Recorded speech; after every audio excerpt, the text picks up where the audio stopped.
Hello students, welcome to e-learning with Divine Public School Navsari. We are learning second chapter in economics, that is fundamental concept and terminology, and this is the continuation part. We completed in our lecture 1, that is about what is price, what is value.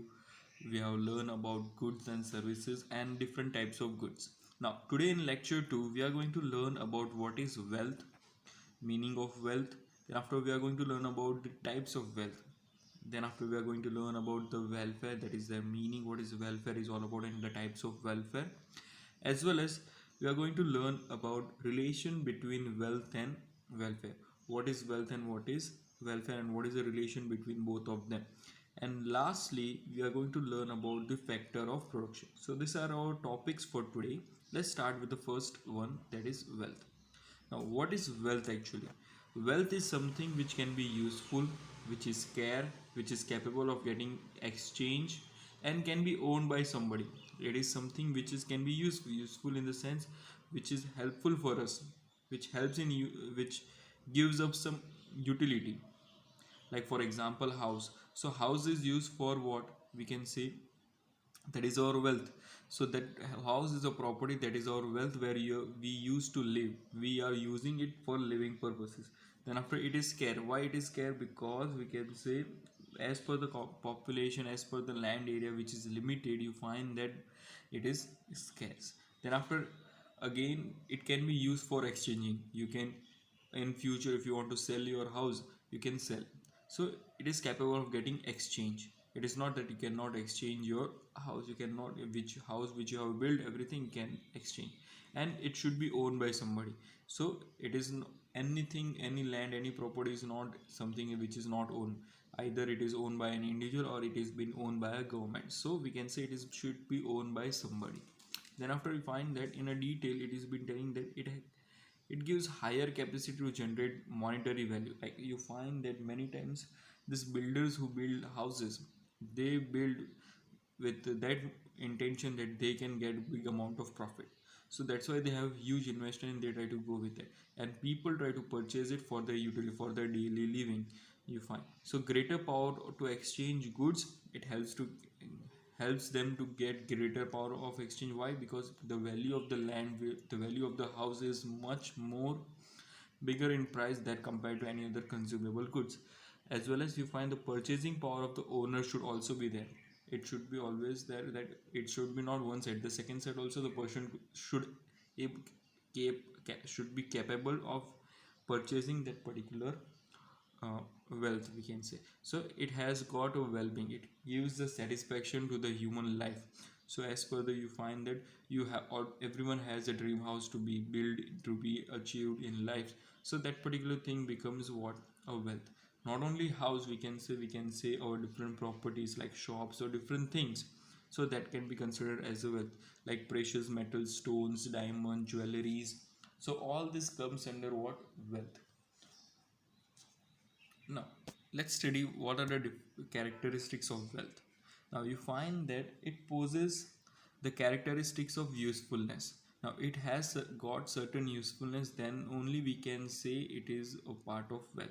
Like goods which are used for satisfying human needs, means it should satisfy human needs, it should give something utility to the human, so that we can say it is a wealth. Like for example, a house, vehicle also, like your moped, bike, anything. So it helps us to move from one place to another place very easily. Not everywhere you have to go walkingly. So vehicles are there, precious jewelries are there. So all these things are being called as wealth. Second, it should be scarce, it should be limited. If it is less than its demand, it is called as scarce. And what, sorry, if the supply is less than the demand, we can say it is a scarce. And you find that it should have some exchange value. So it becomes, we can say, luxurious comfort, or it becomes precious. That's why it is been achieved, it should be achieved. So that's why it comes under the wealth category. So that only that can be called as wealth. Then after, you find that it should have physical or intellectual existence. Now, it should be either physical, like house has a physical existence, like something other, like we can say some of the things which comes under intellectual existence also.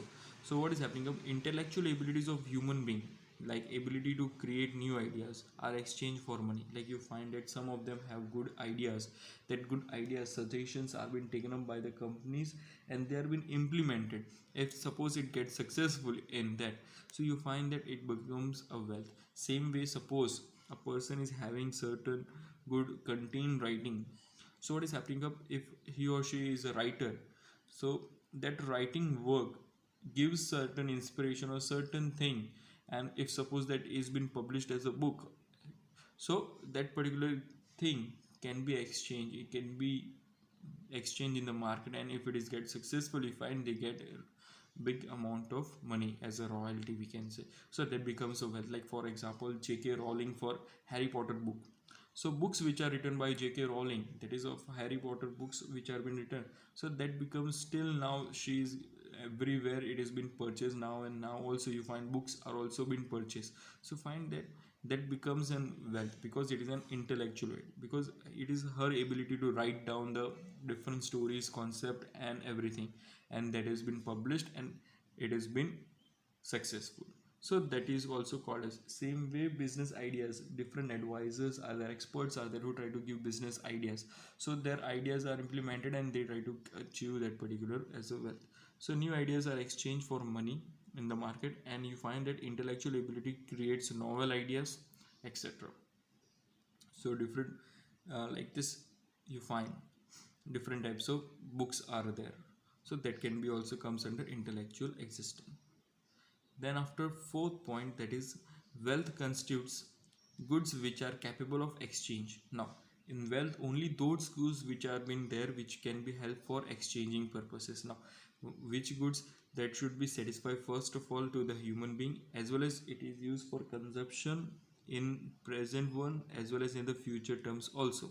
Now there it should not be for consumption, you can say it can be other need also, so therefore it must be capable of exchange, it should have something which can be exchanged, so that we can say a house which has been purchased to satisfy today the present need, but it can be sold in future for buying other goods. For example, you're having a house, you have been purchasing a house nowadays, but suppose after 20 years if you're having so much of money, so much of wealth, you can use this particular house selling it, and you can go with another house, or you can go with another different precious things, land, property, another business, or we can say shop, etc.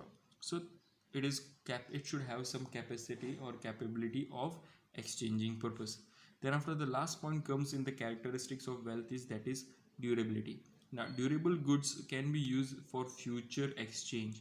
Now remember that durable goods only becomes wealth. Why? Because that has for it can stay for a longer period of time, but perishable goods cannot become wealth. So same thing is happening for satisfying future needs, it should be durable goods, therefore it becomes wealth. But goods which are perish after single use, suppose some of the like milk you are using after 1 or 2 days it gets perish, fruits are there, it has been consumed, it cannot be used for next term in future use, so that particular things cannot be called as wealth. So these are the 5 characteristics of wealth, where it can be said it should be useful, it have some utility, it possesses some of the other, we can say, constitute of capable of getting exchange, durability is there, it have some physical or intellectual existence, so it should be scarce in nature. All these 5 points together becomes about characteristics of wealth. So I hope you have been clear with the meaning of wealth as well as characteristics. Now let's go with the types of wealth. Now first is individual wealth and social wealth. What is individual wealth? Individual wealth means that wealth which are under the ownership of one particular person or individual, and it is used for private consumption is called individual wealth, like a house. So suppose a house which have been purchased, it is been purchased by the name of your father or grandfather or maybe grandmother. So it is on the name of one person, and then after it can be used by one individual, or we can say one family, his individual's family only can be used. So that particular thing is called as what? Individual wealth.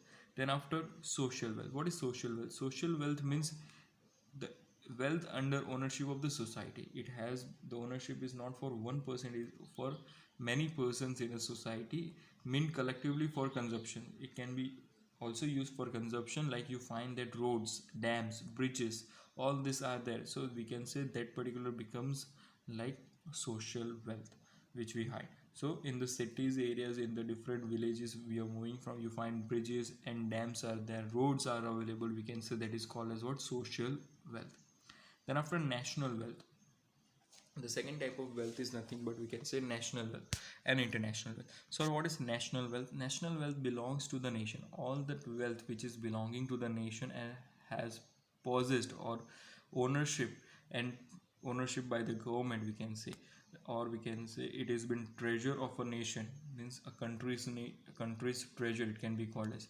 So all that comes under wealth, like you find example river, mountain, you find a literature, scriptures of this particular like country like India. So all this becomes what? National wealth. It helps to generate exchange value directly or indirectly for a nation. Like it can be used directly for nation, or it can be used indirectly for nation to generate exchange value or wealth. So that comes under what we can say national wealth. Second, you find that international wealth. So wealth belonging to the earth. Now here it is limited to the country boundaries, but here it is belonging to the whole earth we can say, the world. So treasure is, so it's treasures by all the nation, it is of all the nation, and it poses to be developed for benefit of all. So it gives utility to for all, and it gives development for all. So like that type of thing is called as international wealth. Like for example here it is taken ocean. So oceans are their boundaries are, oceans boundaries are going with many countries. So you find that all that oceans can be used by different countries, like Indian oceans. In that we can find different types of marine animals, everything are there. So oceans can be used differently, like transporting goods, everything. So that helps us for development also. So all that thing we can say it comes under international wealth. So we are just going to learn about the meaning. We are not going to go with detailed study in the what are the characteristics of individual wealth or social wealth, just meaning for the sake. Like individual wealth is there which is owned by private persons, social wealth is there which is jointly consumed, like dams and bridges. Then after national wealth, like belongs to the nation, like rivers, we can say mountains, scriptures, etc. Whereas international wealth comes like it belongs to the whole earth, all the countries, all the nations, and it has been used for all the particular countries, like it is a development for all. So like we can say oceans, for example, like it helps us for import export of goods, which where we take sea routes, or we can say oceans, we try to cross the oceans, so for getting different types of goods. So all these particular things comes under international wealth. Let's talk about now welfare. Now, what is welfare? Welfare, in the common sense, what we can say, welfare means enhancement of life situations, standard of living, and overall improvement. Now, it is an enhancement of life situation. Like we can say, it is an improvement of life situations. Like how human beings are living. In that living, we can say there should be some standard of living. Their standard of living should get increased every time and time. So you find that overall improvement with the knowledge, mentally, physically, we can say spiritually, everywhere. So it becomes what it is been called as welfare. Now in that it can be measured quantitatively, like for example growth. If you want to measure in the quantitative term, it can be called as growth, like overall development of a human being. So how it has been developed, what are the different skill poses by it. So we can say all these things comes under quantitative measure, that is growth. So we can know about by measuring their growth. As well as if you want to go with qualitative method, we can say how much developed he is been, how much maturity is been. So all these things it can be measured with the help of quantitative and qualitative method, that is growth and development. Now again you'll find that welfare is been studied as by two concepts. First, individual welfare. Now individual welfare talks about that what individual is having, what efforts are being made so that he or she can improve her standard of living, her she can satisfy her well-being, and that becomes what individual welfare. So all those things, improvements which are being made by an individual so that their standard of living can be made better, as well as she can satisfy her present and future needs also. She can be welfare. Second type of welfare comes like collective welfare. Collective welfare here is talking about when nations and government seeks improvement, improve growth, development. It becomes subject matter of, like we can say that our government is trying to develop our whole society, whole economy, like country India. So that comes under what we can say improvement of growth, development overall, like to reduce poverty, to reduce unemployment, to make the wages more higher and higher, to make it good quality of life.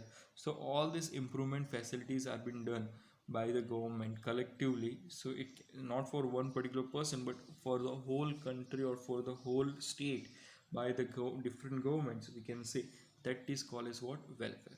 So by developing roads, highways, you find better highways, better routeways, by like going with different railway lines, extending the railway lines, we can say. So it helps them to get better standard of living. It makes their life easy with different types of transportations or everything, telecommunication services. So all that particular things helps a person, not person, but you can say all the persons in a society, that comes under collective wealth. But one particular person try to increase his or her capacity, or increase or his or her skills, that becomes what we can say individual welfare.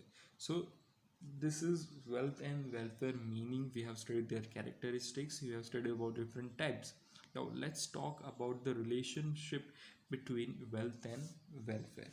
Now, first point says that when wealth increases, if you increase your wealth, we can say welfare is automatically increased.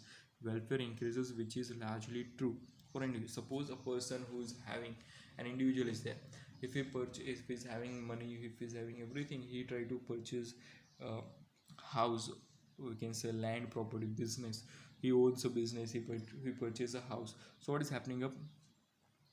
The wealth has been become, the wealth is increased now, as well as his individual capacity, his capacity to generate monetary value also increases now. So it becomes, it gives him the capacity, or it gives him the capacity to generate more exchange value of goods. So that gives you more, it happens mostly in the individuals only. Second point, it says that when a wealth of nation increases, suppose a national wealth, it is talking about national wealth is increased in the form of national income. Now, so we find that the welfare of the people will increase only if the national income is equitable. Now, if suppose the national income means, it is, we can say, total goods which have been produced in a country for a period of 1 year. So all that goods increase every year by year, and suppose that increase in incomes shows that economy is growing. But we can say welfare will only happen when this national income is equitable, it is equally distributed among the all sections of the society. Means it should show that every people has equal type of income, it has income equality in their work of doing. So that particular shows that then only we can say welfare is been achieved. But if only income increase, we cannot say welfare is increasing for the nation. Third point says that the nation's welfare also depends upon the social and culture formation. Hence, there is not always a direct relation between wealth and welfare in a society. So it says that if you talk about nation's welfare, it does not depend only on the production, like here we find only on the national income, but it depends upon the social and cultural formation, like how socially people try to go with each other, and what are the talks, what are the development, what are the things they try to do for the society. That also matters, like in the cultural form, what are the things they are doing. So all that things matter, and many a times you find that it does not always have direct relationship. So welfare and wealth does not have direct relationship. Some cases it is there, like in the individual case, if he's owning some wealth, you can say it is for his welfare only. So it has developed certain skill, it has certain goods capacity. A person who is having some skills, talented, he can develop wealth. Like many of the, if you have seen many of the small scale businessmen who became uh, who became more famous because of their ideas, everything. So you find that now the standard of living is much better than the initial basis. Like you can find Amazon owner, you can find different like Reliance, like Dhirubhai Ambani's sons, like Mukesh Ambani. So all that people individually they have created wealth. But where talk about national income, you find that it is way different from the, we can say, like it is only focusing on output, where the peoples does not get equal income in a lot in the society. So that was only the difference, where you find that it is does not give direct relation between, because it have certain social and cultural factors also, which makes it not, or we can say makes it indirectly indirect relation between wealth and welfare of the society. I hope you are being clear with this point, with the relationship between. It does not have always direct relationship, sometimes it has indirect relationship also, or it direct relation it is only possible with the help of in the case of individuals. Now, the last topic comes about factor of production.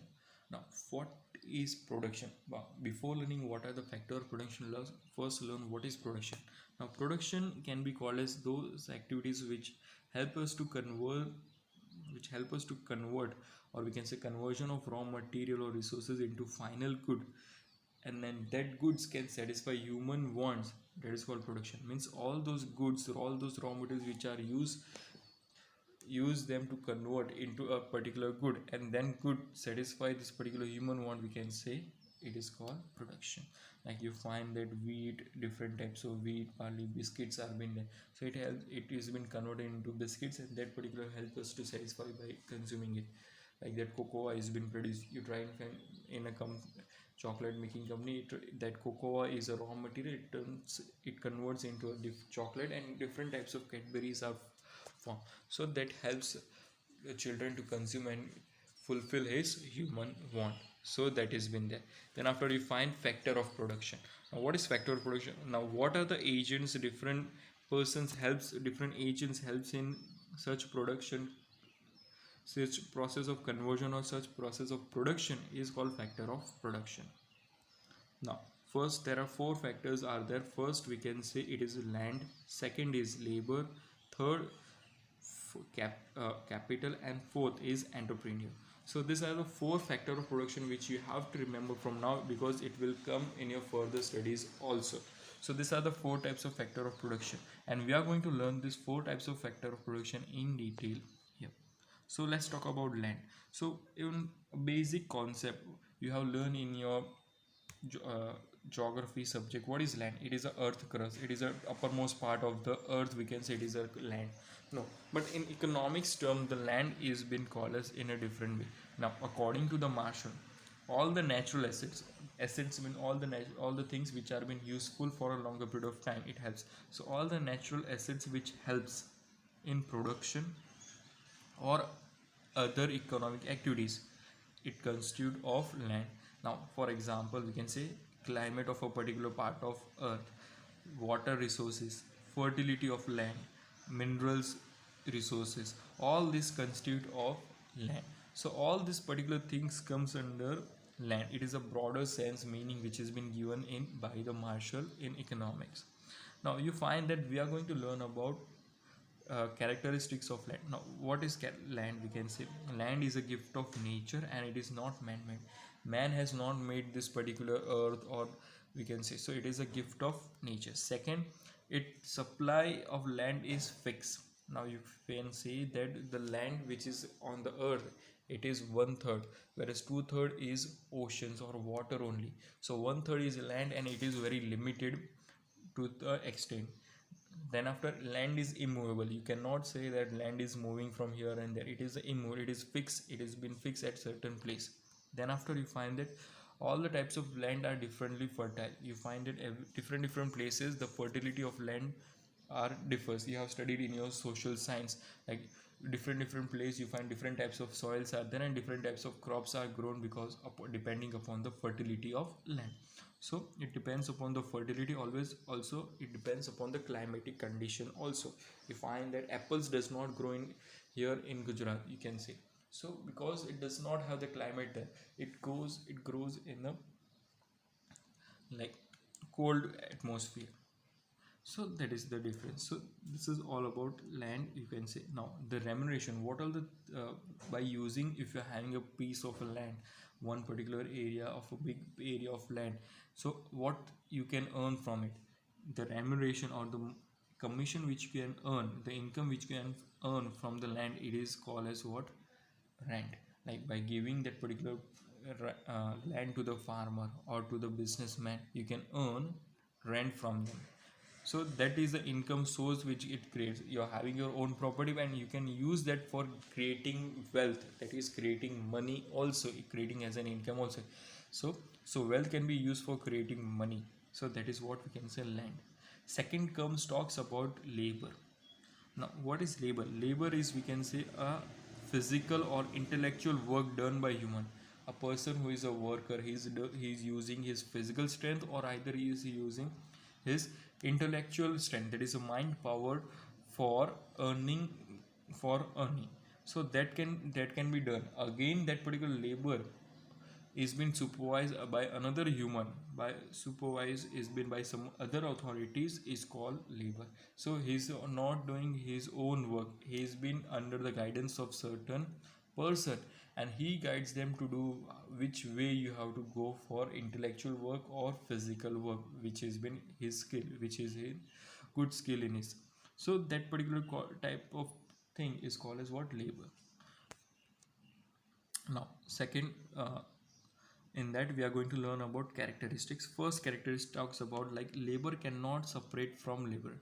Now laborer and labor cannot get separated. What is laborer? Now laborer means his work, where he is doing physical and intellectual work, it cannot get separate from the human being. Means if you are having a human being, you cannot take his physical and intellectual property and just do that. No, it cannot be done. Second, labor cannot be stored. Why it cannot be stored? Because laborers work, when the labor is there, then only that work can be done. When labors are not available, it cannot be done. So you find that labors are, it cannot be stored, their efforts cannot be stored, so they do, their efforts are perishable. Then after we find that mobility of labor, that is influenced by the society, social and economic reasons. Now it depends upon his social and economic reasons, that he want to move from one place to another, or he want to stay at that particular place and do that particular kind of work. So it depends on the individual person only, because he is a living person. Then after you find that the efficiency of labor is different from another labor, or we can say every labor has a different efficiency, and it differs from individual to individual. So because every person is different, they have different skills, they have different talents, so it differs from person to person. Lastly, we can, sorry, not lastly, the supply of labor depends upon the population. Now you find that India and China is the most populated countries in the world, and you find that the labor is more available in India and China. And you find that in from the era of 2000, many of the foreign countries came in India and developed so much. So many other countries, foreign companies have developed in India, and because of why? Because of, you find labors are here more, because population is more. You find that more population will give you more supply of labors, and more supply of labors will help you for expanding your business. So this help is being used by the different companies comes in India for their globalization. So this is how it can. And you find that the remuneration which is given for labors is nothing but wages. Now it can be in form of salary. Now salaries are given to the employees who are working as a continuous part of a business, but labors, we can say, they are given in the form of, we can say, weekly basis also. So weekly wages, weekly or daily per money is being given, that is comes under wages. I hope you have been clear. But if it is a salaried person, that labor can be called as, they can get salaries every, at the end of every month they get salary. Now third part comes, that is capital. Now Capital means what? All that man-made goods which helps in production, that is called as what? Capital. Now all those goods which are, all those things which are been made for production purpose, what we require, if we have a particular place, that is land, if we have labor for doing that work, but we want some investment, we want money to be invested for that particular business. So in that particular business you find that capital comes. So other person who is having so much of money but he does not have any skill, or he does not have any labor, or it is, so he try to invest this money, he or she try to invest their money for the production purpose. So they try to give their money. If they does not possess money but they have certain properties like buildings, you find that they can give different machineries, furnitures for helping them out in business. So that can be called as um, capital, because all these buildings, machineries, furnitures are man-made. So all those man-made goods helps in production process is called as what? Capital. Now let's see the characteristics of capital. Capital is man-made factor of production. So first is, it is a man-made thing. Second, it is the most mobile of all factor of production. Why most mobile? Because it can be in the form of money. So money is the most mobile thing. Mobile here, it is a most movable thing. It can be moved from one person to another person. So it has a mobility to move. Then after you find that the increasing demand for capital in present times is owing to increase the capital intensive methods. Now they are talking about, like, if you find that there are more people who are investing, more people are investing in present time, you find that in the future, what will happen, they will be using capital intensive method, means they will be using heavy machineries where they can go for production. And you find the same thing is happening up, everything is been now gone digitalized, technology has been increased, everything is been heavy machines are being done. Now these are all some of the things which you find in their home, that can be like consumable goods, home appliances. But in many businesses form, you find that more machines will be used rather than labors. So in future it gives more capital intensive methods. Like you find that in a company of car making, automobile companies are there who are making cars. So you find that every parts is not made by human, it is made by machines, it has been fixed by automatic machines, everything, only it has been supervised labor. So you find that labors became less and machine became more. So all these things you find in capital. Fourth point says, talks about remuneration. Now what remuneration is given to the person who is investing money? They are given interest. So how much money they have invested, they get interest on that their capital. Then after, the last factor of production, that comes entrepreneur. Now entrepreneur means what? The entrepreneur is a person, it is a factor that brings all these three factors, that is land, labor and capital, together for for production process.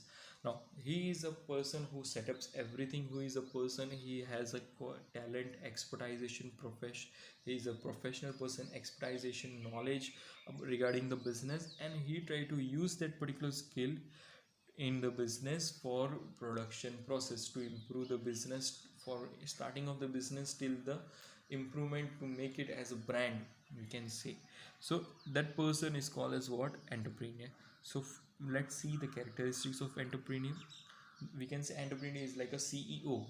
So he's a CEO, he's a person who is leading the business. So this factor, that is entrepreneur, is a decision maker of all the activities. So all those activities which are being taken up, their decisions are being taken up by entrepreneur. Then after, you find that this factor is known as risk taking factor. Why risk taking factor? Because if the particular entrepreneur does not have any skills, expertization, knowledge about the business, your business will get into losses. So that particular becomes very difficult. So you find that it is a risk taking factor. Then after, you find that it has got quality of coordination, it makes what all the activities should be gone in step by step, it gives the guideline, it gives the policy, it gives the procedure how to do the production process, and it gives coordination, that after this particular thing, this step should be happening up. So coordination, quality is been done by this entrepreneur. Then after, you find that the remuneration he gets, that is the profit at the end of the year when business is successful, the production is being done, the products are being sold in the market, the last thing he gets, that is the profit. So that is comes under, so this we have studied about the four factor of production and what all the characteristics of production. I hope you have been clear with this. These are the few points which I have selected. You have to write in your notebook. You have to write all the points which are been listed here. You have to write in your notebook and you have to go with. If you find any difficulty in any point, you can ask me, you can message me, you can call me, so I can clear your doubt. That's all for today. We'll continue with the next topic in next lecture. Thank you.